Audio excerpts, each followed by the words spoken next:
한번 이렇게 인사하겠습니다. 모든 것이 은혜입니다. 오늘 말씀은 복의 기준은 이라는 제목으로 말씀을 전하겠습니다. 과거의 인구가 폭발적이었던 중국에서는 한 가정에 한 자녀만 허락했다고 합니다. 한 자녀만 호적에 올릴 수 있어요. 그러다 보니까 이런 정책 때문에 중국인들이 많은 슬픔을 가지게 되었습니다. 특히 자녀들 중에 조금이라도 뒤떨어지는 자녀가 있다면 이 자녀는 버림받기 일쑤였습니다. 그래서 그들에게 씌워지는 굴레가 있는데 저들은 쓸데없는 인간, 이런 딱지가 붙여 있었습니다. 그리고 호적에 올라가지 못한 아이들은 검은 아이들이다 이렇게 불렀어요. 검은 아이들. 그런데 중국 허난성의 존 펜틀리 선교사님이 이 많은 고아들이 있으니까 고아들을 돌보고 있었는데, 그런데 이 고아원에서 아주 이상한 일이 일어난 것입니다.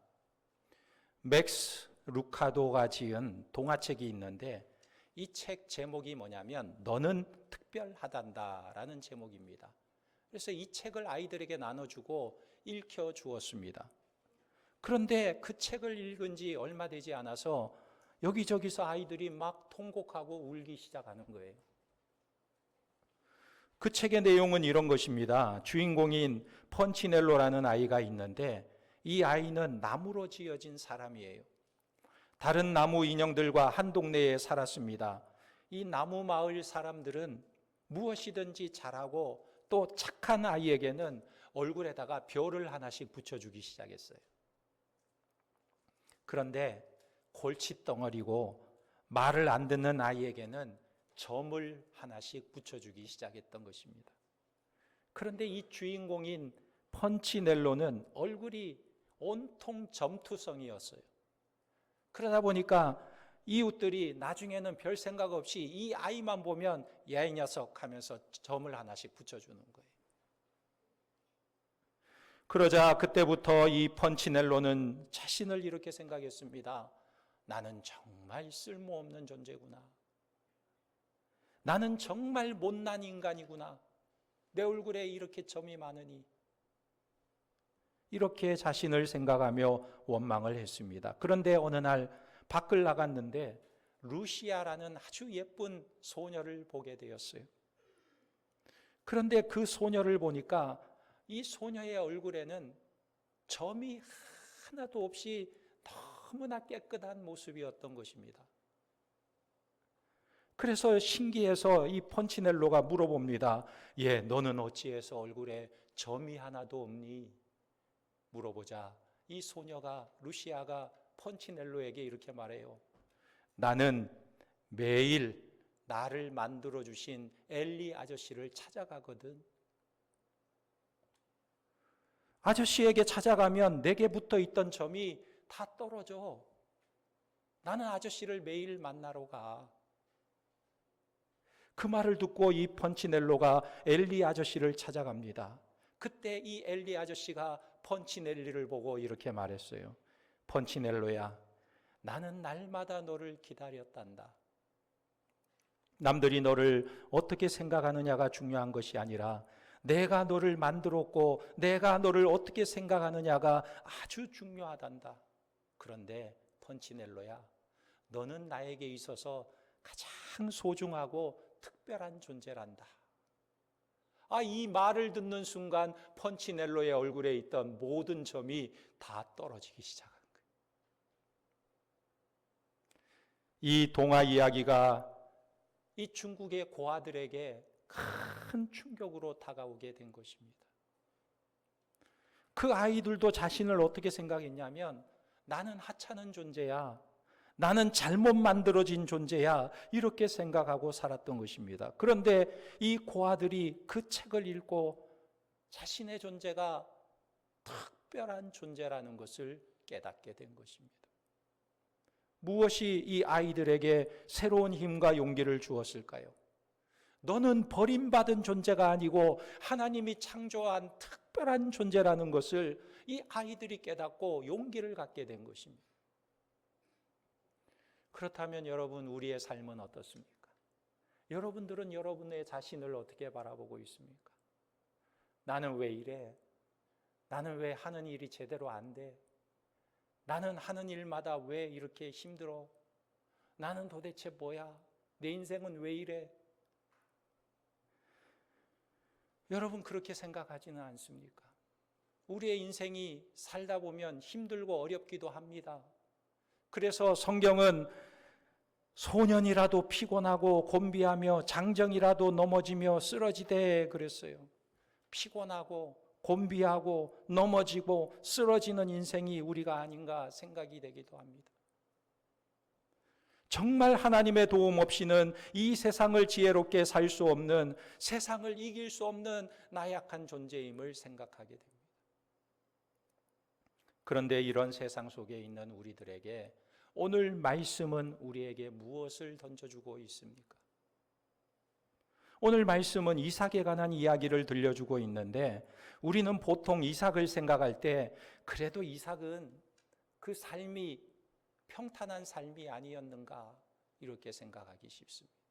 왜냐하면 부자인 아브라함의 아들로 태어났으니까, 부자인 아브라함의 약속의 아들로 태어났으니까 그 아버지의 사랑을 독차지하면서 살았던 이삭은 평탄한 삶을 살지 않았을까 이렇게 생각합니다. 그러나 이삭의 삶을 자세히 살펴보면 그도 결코 평탄한 삶을 산 것이 아닙니다. 이삭의 삶이 평탄한 삶을 산 것처럼 보이는 이유가 무엇일까요? 이삭의 삶의 특징을 보면요, 그는 자기의 인생에 다가오는 큰 어려움을 크게 받아들이지 않는다는 거예요.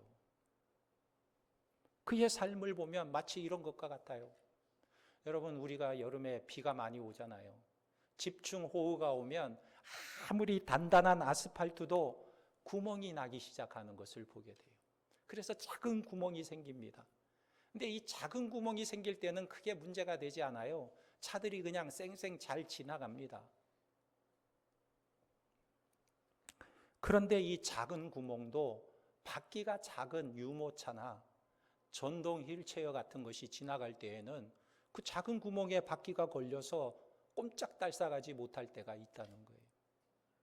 제가 한 번은 의정부 의료원에서 신방을 하고 돌아 나오는 길에 이 좁은 골목길로 이렇게 차를 몰고 나오는데,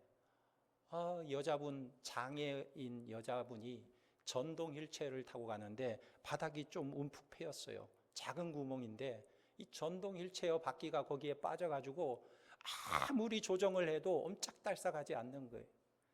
뒤에서는 차가 오는데 이 전동 휠체어가 움직이지 않으니까 이 여자분이 그냥 막 우는 거예요. 그래서 제가 내려가지고 이분을 뒤에서 살짝 밀어주니까 그제서야 그 웅덩이에서 빠져나가게 되었습니다. 무엇입니까? 바퀴가 크면 그런 작은 웅덩이는 쉽게 지나갈 수 있지만, 바퀴가 작으면 거기에 걸려서 옴짝달싹 못하게 되는 거예요. 바로 우리 인생도 그렇습니다. 우리 앞에 있는 크고 작은 문제들을 만날 때 이런 것을 쉽게 넘어가려면 어떻게 해야 할 것인가 생각하게 되는 거예요. 오늘 이삭이 자기 인생의 여러 가지 문제를 만나게 되는데, 그 문제를 쉽게 이기고 넘어가게 되는 가장 결정적인 이유가 무엇이냐면, 자기 인생의 문제에 대해서 쉽게 생각한다는 거예요. 그 쉽게 생각할 수 있는 그 원인이 어디에 있느냐? 그의 출생에서부터 시작된 것입니다. 이삭의 출생에는 놀라운 비밀이 있습니다. 그의 출생의 비밀은 하나님의 약속의 아들이라는 거예요. 다시 말해서 이삭은 우연히 태어난 존재가 아니고 하나님의 약속의 아들이고 자신을 특별한 존재임이 인식하게 된 것입니다. 그래서 그는 이것을 붙들고 일평생을 살아가는 거예요. 우리의 삶의 가장 큰 어려움은 내게 다가오는 환난과 고난이기보다는 지금 내가 이 현실 속에서 내가 무엇을 붙들어야 하는지를 모른다는 거예요. 나는 무엇을 붙들고 살아야 하는가? 이걸 모른다는 거예요. 이것이 두려운 것입니다. 그렇다면 오늘 우리는 무엇을 붙들 것이냐 하는 것입니다. 첫째로 복의 기준이 무엇일까요? 복의 기준은 약속의 자녀됨이 복이라는 것입니다.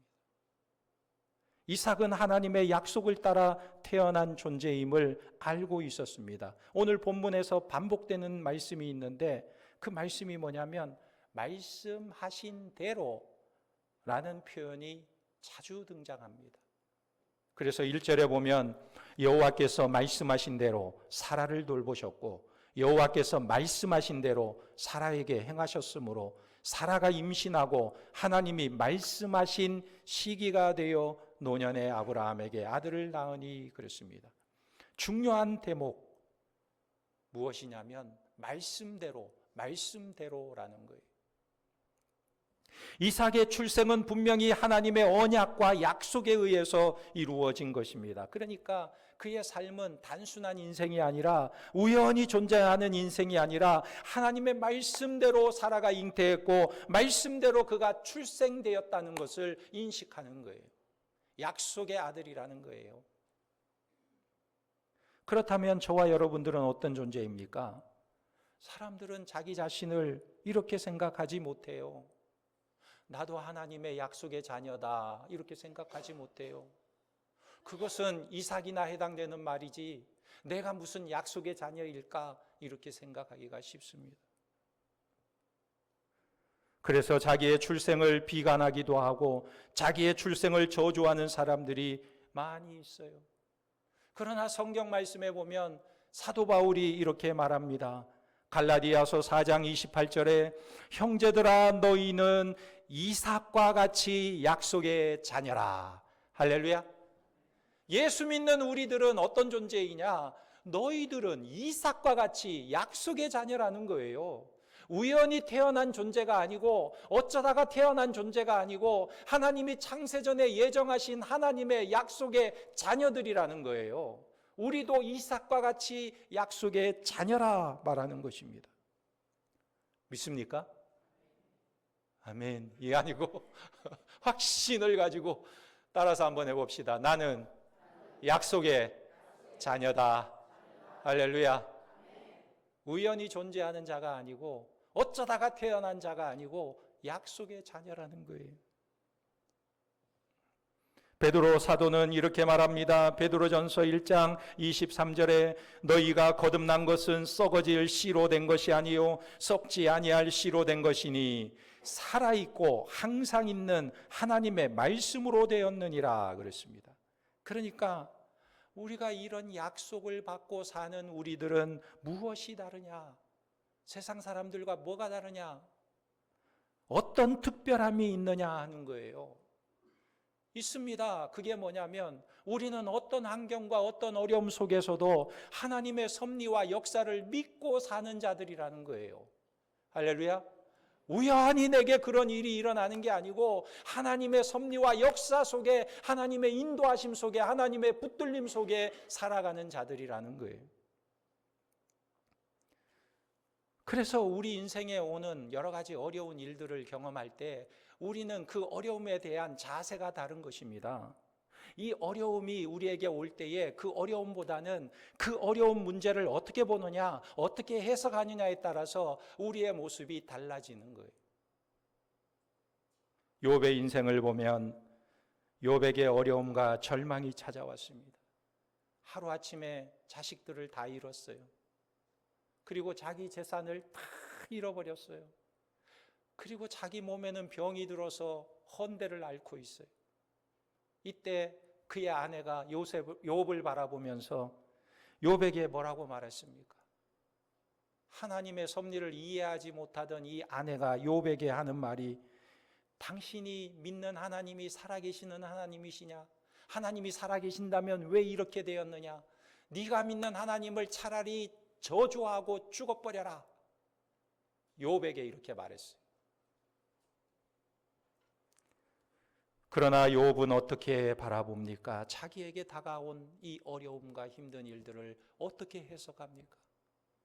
욥기 1장 21절에 보면 이르되 내가 모태에서 알몸으로 나와 싸운즉 또한 알몸이 그리로 돌아가올지라. 주시니도 여호와시요 거두시니도 여호와시오니 여호와의 이름이 찬송을 받으실지니이다 하고, 이 모든 일에 욥이 범죄하지 아니하고 하나님을 향하여 원망하지 아니하니라. 욥은 자기 출생을 분명히 알고 있기에 좌절하지 않았습니다. 이 출생이 분명하면 절대로 좌절하지 않아요. 내가 어떤 존재이냐를 너무나 분명하게 확신하는 사람은 절대로 좌절하지 않습니다. 그뿐만 아니라 내 출생을 분명히 안다는 것은 어떤 것일까요? 시편 2편의 말씀에 보면 내가 여호와의 명령을 전하노라. 여호와께서 내게 이르시되 너는 내 아들이라. 오늘 내가 너를 낳았도다. 그랬어요. 내가 너를 낳았도다. 저는 이 말씀을 묵상하면서요, 내가 너를 낳았도다 말씀하시는 하나님을 생각해 보게 돼요. 이 말씀이 너무나 감동적이지 않습니까? 하나님께서 나를 낳았다 말씀하시는 표현, 얼마나 감동적이에요. 여러분, 낳다는 것이 무엇입니까? 우리 아이를 낳을 때 쉽게 낳을 수 있는 게 아니에요. 산모들이요, 아이를 낳기까지 10달 동안 얼마나 가슴 졸이고 조심하는지 몰라요. 혹시나 유산하면 어떡하나. 또 자기가 감기 걸렸는데도요, 약을 먹지 않아요. 아이에게 영향을 미칠까 봐. 약도 함부로 먹지 않고 10달 동안 이 아이를 건강하게 낳기 위해서 얼마나 애를 쓰는지 몰라요.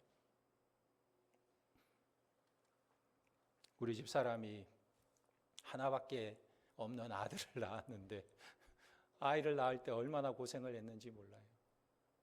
예정일이 되었는데 예정일이 되기도 전에 애가 나오려고 그냥 기를 썼는지 양수가 터져버렸어요. 그래가지고 급히 병원으로 갔는데 이 애가 나오려고 하지만 머리가 너무 커가지고 못 나오는 거예요. 그러니까 막 산통만 엄청 오랫동안 하다가 결국은 수술하자고 그래서 수술을 했습니다. 그런데 원래 빈혈이 너무 심했어요. 빈혈이 수치가 하여튼 5, 6 정도밖에 안 됐으니까, 수술까지 했으니까 피를 흘리니 얼마나 피가 모자랍니까? 병원에서 피가 모자란다고, 큰일 났다고 수혈을 해야 된다는 거예요. 제가 그때 신대원생이었는데 저 양지 캠퍼스에서 수업을 받고 있는데 전화가 왔어요. 빨리 수혈을 해야 되는데 피가 없다. 그래서 신대원 이 수업을 이렇게 하다가 중간에 예배를 드리는 채플 시간이 있는데 그때 제가 간구를 했어요. 혈액형 O형을 구합니다. 그랬더니 10명이 손을 들고 자기가 수혈해 주겠다고 나서는 거예요. 그래가지고 이 교회 봉고차 타고 온 전도사님 차를 빌려가지고 거기다가 10명을 태워가지고 강남 성모병원으로 가서 거기서 수혈을 해주고 살려냈어요. 애 하나 낳다가 죽을 뻔했다니까요. 그래가지고 이제 낳은 아들인데, 그래서 의정부중앙교회에 부임했는데 몇 년 지나니까 우리 권사님 중에 어떤 분이 저한테, 목사님, 애 하나 갖고 되겠어요? 늦둥이 하나 보시죠. 아이고, 하나 낳다가 죽을 뻔했는데 늦둥이 하나 보라고 그런 권사님이 계셨어요. 하나님이 주시면 또 낳을 수도 있겠죠. 근데 지금 이제 50 넘으니까 아무도 늦둥이 보라는 얘기를 하지를 않으시는 것 같아요. 여러분, 해산의 고통은 너무나 힘든 거예요. 너무나 수고로운 거예요. 그런데 하나님께서 우리를 낳았다는 것은 그냥 단순히 낳았다는 게 아니라 해산의 고통으로 우리를 낳았다는 것입니다. 그러니까 이것이 얼마나 가슴 벅찬 이야기예요. 하나님께서 나를 낳으셨다, 해산의 고통으로 낳으셨다는 것입니다. 이것을 우리가 깨달을 때 우리는 어떤 어려움도 이길 수 있는 힘과 용기가 생기는 것입니다. 그리고 두 번째로 복의 기준은요, 말씀 따라 사는 자가 복인 것입니다. 이삭은 하나님의 약속을 따라 살아갈 은혜의 자녀임을 알고 있었습니다. 이삭은 자신을 하나님의 약속을 따라 살아야 할 사람임을 깨달았어요. 창세기 21장 4절에 보면 그 아들 이삭이 난 지 8일 만에 그가 하나님이 명령하신 대로 할례를 행하였더라 그랬어요. 이삭이 난 지 8일 만에 할례를 행하였다고 합니다. 왜 할례를 합니까? 이 할례를 하면서 그의 존재가 하나님의 약속과 말씀 따라 살아야 할 자라는 것을 알게 되는 거예요. 오늘 내가 사는 삶의 근거는 하나님의 약속을 따라 사는 것이라는 것을 붙드는 것입니다. 그런데 이것을 이삭이 언제 깨달았을까 하는 거예요.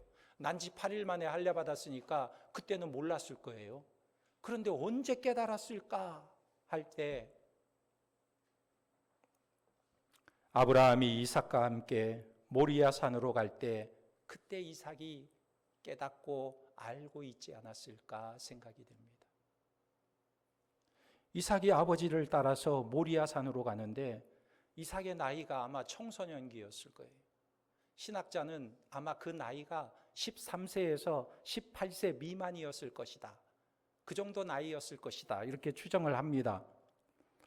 그런데 모리아 산에 제사를 지내러 가는데 다른 모든 것들은 준비해서 가는데 번제물이 없는 거예요. 제물이.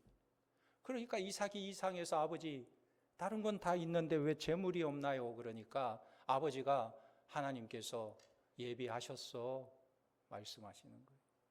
그런데 산에 올라갔는데 번제단을 쌓고 그런데 자기를 묶어서 번제단 위에 올리는 거예요. 가만히 보니까 자기가 죽게 생긴 거예요. 자기를 제물로 드리려고 하는 것입니다. 여러분, 제단 위에 자기를 올려놓고 끈으로 묶는 아버지를 보면서 이삭은 무엇을 느꼈을까요? 아버지가 나를 죽이려고 하는구나. 나를 제물로 드리려고 하는구나 깨달았을 것입니다. 그때 이삭이 어떻게 합니까? 아버지 왜 이러세요? 아버지 도대체 제정신이세요? 왜 나를 묶으세요? 왜 나를 제물로 드리려고 하세요? 왜 그러세요? 아마 이삭의 나이 정도면 아버지 충분히 뿌리치고 아버지 나이 110세가 넘었으니까 충분히 밀쳐내고 빠져나올 수도 있었을 거예요. 그런데 이삭은 묵묵히 받아들이는 거예요. 반항하지 않습니다. 어떻게 이삭이 그것을 받아들일 수 있었을까? 어떻게 그것을 받아들일 수 있었을까? 자기를 죽이는데, 자기를 제단 위에 올려서 번제물로 드리는데 어떻게 받아들일 수 있었을까? 여러분, 이삭이 어떻게 자기의 죽음을 받아들일 수 있었을까요? 이것은 참 신비한 일이에요. 그런데 성경에 보면 이삭이 이것을 믿음으로 받아들이고 있다고 말씀하고 있는 것입니다. 여러분, 말씀 따라 산다는 것은 말씀이 이루어지기를 원하는 거예요. 사람이 언제 자기의 죽음을 묵묵히 받아들일 수 있을까? 여러분, 우리도 언젠가는 죽음을 맞닥뜨릴 때가 오는데 사람이 언제 자기의 인생의 죽음을 묵묵히 받아들일 수 있을까? 언제 그럴 수 있을까요? 여러분, 우리가 죽음을 묵묵히 받아들일 수 있을 때에는 어떤 대상을 신뢰할 때 그게 가능한 거예요. 여러분, 나이 많이 드셨다고 해서 죽음 잘 받아들이는 거 아닙니다. 어떤 분은 죽기 직전까지 막 악을 쓰고 죽기 싫어가지고 막 몸서리를 치다가 죽는 분도 있어요. 나이 많은 분인데도 죽음을 묵묵히 받아들일 수 있는 비결이 뭐냐? 내가 어떤 대상을 신뢰할 때 받아들일 수 있는 거예요. 먼저 이삭을 보면 아브라함 아버지를 신뢰했습니다. 뿐만 아니라 자신은 하나님의 약속을 따라 난 약속의 아들임을 신뢰했어요. 아브라함이 하나님을 신뢰했듯이 이삭도 아브라함을 신뢰했고 또 그가 믿는 하나님을 신뢰했던 것입니다. 성경에 보면 하나님을 믿고 신뢰했던 인물들은 죽음을 두려워하지 않는 모습으로 변하는 거예요. 예수님을 따르던 제자들 보면요, 예수님이 십자가를 지기 전에는 예수님이 붙잡혔을 때 자기도 죽을까 봐 무서워서 예수님을 부인하고 예수님 곁을 도망갔어요. 떠나버렸어요. 근데 예수님이 죽으시고 부활하신 이후에 부활하신 예수님을 만난 제자들은 이제는 죽음이 두려워하지 않았어요. 죽음이 두렵지 않았어요. 스데반 집사를 보면 성령이 충만해서 돌에 맞아 죽어가는데도 자신에게 돌을 던지는 사람을 위해서 오히려 기도하는 모습을 보여줍니다. 죽음이 두렵지 않아요. 사도 바울이 예수님을 만난 이후에 그가 깨닫게 된 것이 무엇이냐면 내가 약속의 사람이구나, 이걸 깨닫고 나서 그의 인생이 완전히 달라졌는데, 사도행전 20장 24절에 내가 달려갈 길과 주 예수께 받은 사명 곧 하나님의 은혜의 복음을 증언하는 일을 마치려 하면은 나의 생명조차 조금도 귀한 것으로 여기지 아니하노라. 약속을 붙들고 사는 사람들이 무엇을 경험하냐면 하나님의 말씀대로 걸어가니까 어떤 어려움도 없던 난공불락과 같은 성도 두려운 대상이 되는 것이 아니라 그것이 오히려 길이 되는 것을 경험하게 되는 거예요. 예수님께서 요한복음 14장 6절에 이렇게 말씀하셨습니다. 예수께서 이르시되 내가 곧 길이요 진리요 생명이니 나로 말미암지 않고는 아버지께로 올 자가 없느니라 그랬어요. 여러분, 말씀을 신뢰하고 말씀 따라 사는 자들에게 하나님께서 길을 열어주시는 줄 믿으시기 바랍니다. 길이 열리는 거예요. 죽음으로 끝나는 게 아니에요. 모세가 이스라엘 백성들을 이끌고 홍해바다 앞에 섰어요. 홍해가 가로막고 있습니다. 뒤에는 바로의 군대가 추격해 오고 있어요. 그런데 하나님께서 홍해바다를 가르셔서 육지가 되게 하시고 그 홍해바다를 길처럼 건너 나오게 한 것입니다. 여호수아가 이스라엘 백성들을 이끌고 요단강, 넘실거리는 요단강 앞에 서자 첫 발을 디딜 때 요단강이 열리고 그 강을 길처럼 건너가게 되었어요. 가나안 땅을 정복할 때에 이스라엘 백성들 앞에 제일 막고 서 있는 여리고성, 철옹성과 같은 여리고성, 난공불락의 성이 가로막고 있었지만 하나님의 말씀 따라 이스라엘 백성들이 그 성을 하루에 한 바퀴씩 마지막 날에 7바퀴 반을 돌자 나팔을 불 때 와르르 성이 무너져 버렸어요. 길이 열려 버렸어요. 여러분, 홍해바다를 건너는 것, 요단강을 건너는 것, 여리고성이 무너지는 것은요, 우리의 이성으로, 우리의 생각과 판단으로는 도저히 길을 만들 수가 없는 거예요. 그러나 하나님의 말씀 따라 걸어가는 백성들에게 하나님께서 길을 열어 주시는 것입니다. 세 번째로 복의 기준은 하나님 나라의 상속자가 복인 것입니다. 오늘 이삭은 자신이 축복의 상속자임을 알고 있었어요. 여러분, 아브라함은 재산이 많았습니다. 부자였어요. 그런데 아브라함은 이 재산을 몸종을 통해 낳은 아들 이스마엘에게 주지 않고 이삭에게 주었어요. 사라에게서 난 아들 이삭에게 주었습니다. 왜 그렇습니까? 이삭은 약속의 아들이었기 때문에. 어느 집에 아들이 있는데 아버지가 이 아들만 생각하면 속이 상해요. 왜냐하면 이 아들이 늘 무뚝뚝하고 대화도 잘 안 하고 대답도 잘하지 않고 언제나 자기 방에서 자기 혼자 노니까 아버지는 좀 답답한 거예요. 그래서 자식 키우는 재미가 없는 것입니다. 그런데 그 집에는 개가 한 마리 있는데 이 개는요, 이 주인이 오면 문 앞에서부터 벌써 기다리고 주인이 문을 열면 손을 막 손짓하면서 반갑다고 맞아주고, 주인이 들어서면 그냥 그 앞에서 떼굴떼굴 뒹굴기도 하고 꼬리를 치고 막 달려 안기고 얼굴에다 뽀뽀해주고 혀로 막 핥아주고 너무너무 좋아하는 거예요. 주인이 말하면 말하는 대로 앉아 그러면 앉고 일어서 그러면 일어서고 기다려 그러면 기다리고 얼마나 말을 잘 듣는지 너무너무 예뻐요. 아들보다 낫죠? 그런데 이 아버지가 죽을 때 그 강아지에게 재산을 상속해 줄까요? 아니죠. 아무리 예뻐도 무뚝뚝한 아들에게 상속해 주는 거예요. 상속은 자식에게 주는 것이죠. 자식에게. 비록 이삭이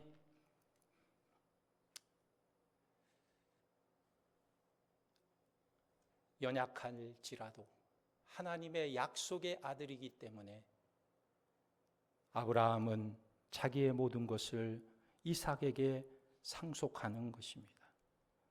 로마서 8장 32절에 보면 자기 아들을 아끼지 아니하시고 우리 모든 사람을 위하여 내주시니가 어찌 그 아들과 함께 모든 것을 우리에게 주시지 아니하겠느냐. 할렐루야. 오늘 우리에게도 이 약속이 있다는 거예요. 우리는 어떤 존재입니까? 아무것도 없는 자가 아니고 우리는 상속자예요. 어떤 상속자? 하나님 나라 기업을 상속받을 자들입니다. 믿습니까?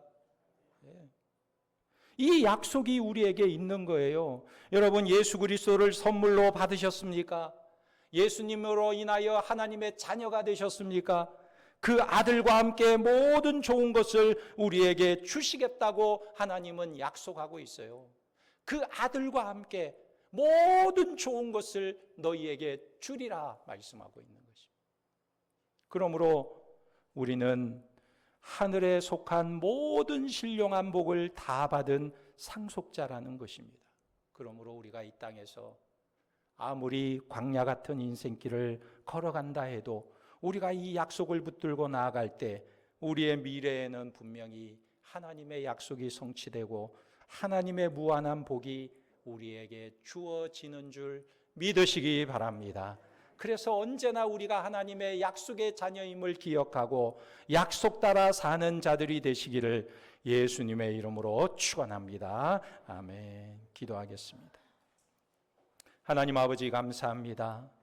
우리를 특별한 존재로 구별할 존재로 하나님이 해산의 고통으로 낳은 존재로 우리를 삼아주심을 감사합니다. 우리의 인생길이 힘들고 어려워도 언제나 하나님의 약속의 말씀을 붙들고 우리의 인생길에 장애와 고난이 있어도 하나님의 말씀 따라 사는 그 길에 하나님께서 평탄케 하시고 형통케 하시는 역사를 경험하게 하시고 그 하나님이 예비하신 부요한 은혜를 누리는 하나님의 백성들이 다 되도록 은혜를 허락하여 주시옵소서.